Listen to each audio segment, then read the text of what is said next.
বাজারে নতুন আলুর দাম চাহিদা বৃদ্ধি হওয়ার কারণে পুরাতন আলুর চাহিদাও বেড়ে গেছে। পুরাতন আলু বাজারে চলতেছে ভালোই।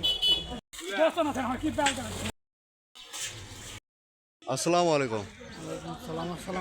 আসসালাম। ঘটনা কি এখনো আপনি পিছনে বস্তা বস্তা আলু, এগুলো কি আলু? এটা পুরাতন আলু আপনার। পুরাতন আলু হ্যাঁ। মাথায় নষ্ট করে দিলেন বারে। এটা তো মাথা নষ্ট করার কথা করছেন, এতগুলা বস্তা পুরাতন আলু। হ্যাঁ, এটা কি করছেন? এ পুরাতন আলু খাচ্ছে? হ্যাঁ, খাচ্ছে। কত করে কেজি খাচ্ছে? এটা আপনি ঢাকা রেটে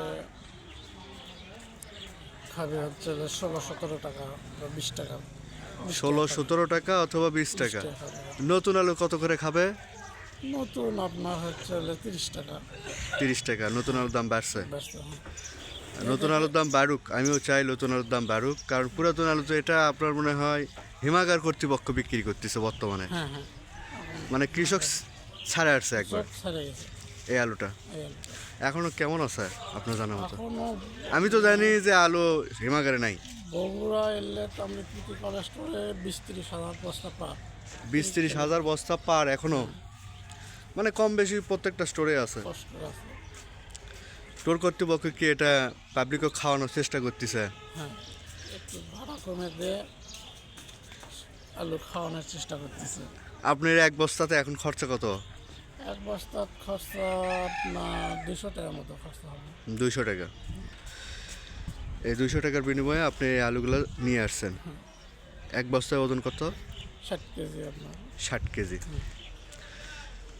আর আরও কতদিন খাওয়াবেন পুরান আলু? নতুন আলু তো, দেখা যাক কতদিন খাওয়ানো যায়।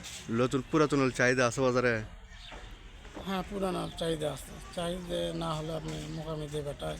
চাহিদা আছে দেখে তো দিয়ে বেড়াচ্ছে। একটু জোরে বলবেন। চাহিদা আছেই তো মোকামি দিয়ে বেড়াচ্ছে আপনার। ও, চাহিদা আছে বিদেই দিতে পারছে, তাই না? না, চাহিদা না থাকলে তো দিতে পারতেন না, এটা আমরাও জানি। তো যাই হোক, কৃষক শেষ রক্ষা হলো না পুরাতন আলুতে। না, কৃষক কি আলু কি কৃষক বিক্রি করতেছে না হিমাগার? হেমাগার বিক্রি করতেছে। হিমাগার বিক্রি। হেমাগার আচ্ছা, এবার আপনার নতুন আলুর লক্ষ্যমাত্রা কেমন দেখতেছেন? রোপণ কেমন করছে? লক্ষ্যমাত্রার রোপণ যেটুকু হয়েছে ভালোই হয়েছে। বাইরের দেশে যদি ইনপুট না যায় তাহলে এবারও কৃষকের ধরা হবে।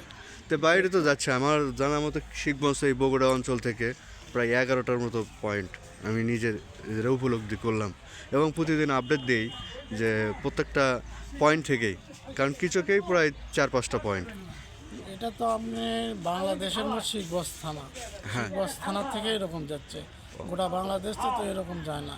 কারণ অন্যান্য জায়গায় আপনার যে আমি যেটা যারা এক্সপোর্ট করে তাদের থেকে শুনলাম, তারা নাকি লাল পাখিটাই বেশি করে। হ্যাঁ, লাল পাখিটা তো লাল পাখিটা এটা তো বেশিরভাগ বগুড়াতেই হয়। বগুড়াতে হয়। এটা বুঝতে হবে হ্যাঁ। যে মালয়েশিয়ার চাহিদা হলো আপনার লাল পাখি, লাল পাখি। আর সেই কারণেই তারা লাল পাখিগুলোই এক্সপোর্ট করে, যেটা আমি মনে করি হ্যাঁ, ঠিক আছে। বা শুনতে পারলাম, যেটা জানতে পারলাম, লাল পাখিটাই খাচ্ছে। হ্যাঁ। তো যেহেতু বগুড়ার বাইরে লাল পাখি খুব কম, যার কারণে বগুড়াতেই এক্সপোর্টাররা নজর বেশি দেয়। নজর বেশি। আর সাদা স্টিক এগুলো যাবে, কিন্তু আর সময় সময়। আমিও জানি আরও কিছুদিন দেরি হবে সেগুলো। হ্যাঁ। তো কৃষকদের জন্য একেবারে খারাপ সময়ও না, ভালো সময় আসবে। আলুর দাম একেবারে খারাপও হবে না, আশা করা যায়। কি বলেন? আপনি এর দাম আসলেও তো কৃষকের লাভ নেই। আপনি যেহেতু সার রোপণ, সারের দাম বেশি, আপনি কৃষকের দাম বেশি, কৃষকের অবস্থা খারাপ। কৃষকের অবস্থা নতুন সরকার যদি উঠে কিছু দেখে তাহলে পাবলিক কৃষক বাঁচবে, তাছাড়া বাঁচবে না। আমাদের বাংলাদেশ তো কৃষি প্রধান দেশ। বুঝতে পারছি।